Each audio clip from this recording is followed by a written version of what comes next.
Здравейте, аз съм Калоян от SuperToy и днес ще ви представя една изключителна фигура от McFarlane Toys. Това е Демогоргона от сериала Stranger Things. За тези от вас, които са гледали сериала, със сигурност знаят за какво става на въпрос. Тези, които не са го гледали, препоръчвам да го гледате. Но нека се върнем към фигурата. Демогоргонът е наистина голям, висок е 25 см, изглежда масивен. Deluxe Edition от McFarlane идва в тази голяма и красива кутия, която ще ви покажа след малко. Но нека първо разгледаме Демогоргона и как той е боядисан, какви са детайлите по него.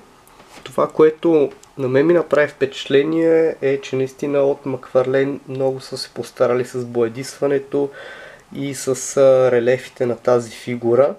Вижда се как има леки розови нишчици, които се сливат с сивото тяло на Демогоргона. Навсякъде по фигурата има малки релефи, малки детайли. Ето как са направени ребрата му, гърдите. Тялото е изключително детайло. Това, което на мен ми направи много приятна изненада от McFarlane, е как са се постарали и са направили тази фигура. Явно Deluxe при тях, Deluxe Edition си казва думата. Тоест, наистина това е една хубава, масивна, добре боядисана фигура с множество детайли. От всякъде, откъдето го погледна, ръцете, краката, тялото на Демогоргона, изключително детайлно. Най-силно впечатление на мен ми направи как са направили главата на Демогоргона. Виждат се тези малки зъбки, които не са просто нарисувани, това са релефни образования и изглеждат много добре. Предполагам се вижда.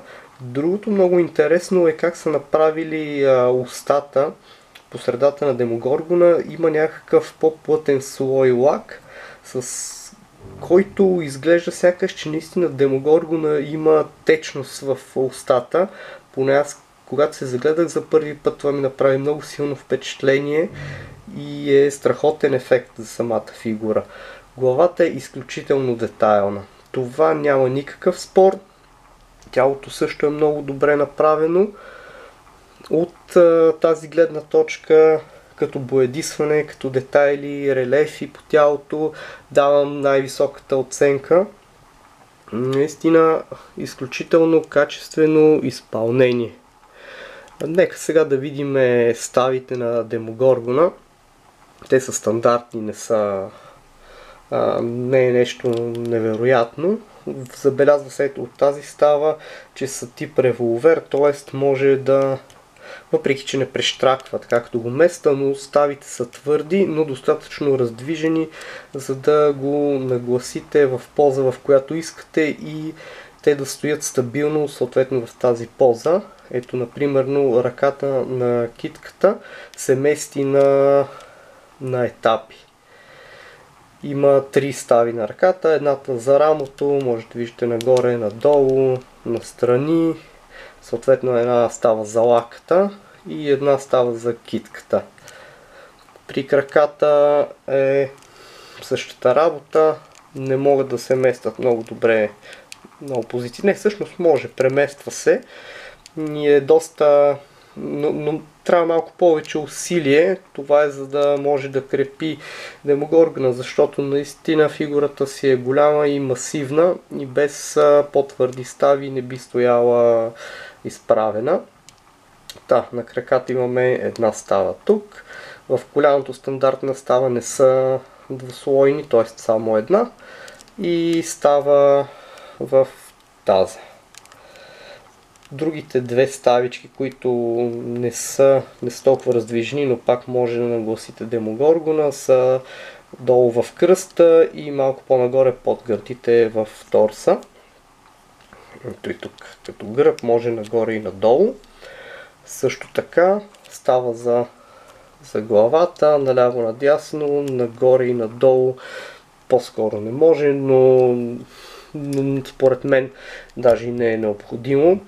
Фигурата е изключително добре направена и горещо ви я препоръчвам, ако сте фенове на сериала. Признавам си, реално е една от най-хубавите фигури, на които съм правил ревю. Изключителни цветове, релефи по тялото и всичко останало. Нека разгледаме и кутията, в която идва. Ще оставя Демогоргона тук, за да не го бутна. Кутията, голяма и вълнуваща Демогоргона в поза, идва с тази малка поставка.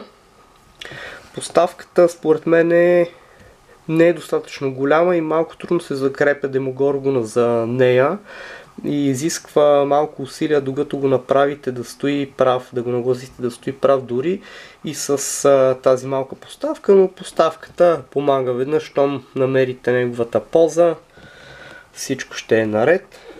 Да, ето отстрани кутията, голямо изображение на Демогоргона и отзад, както може да видите, други фигури от серията и пак основно Демогоргона.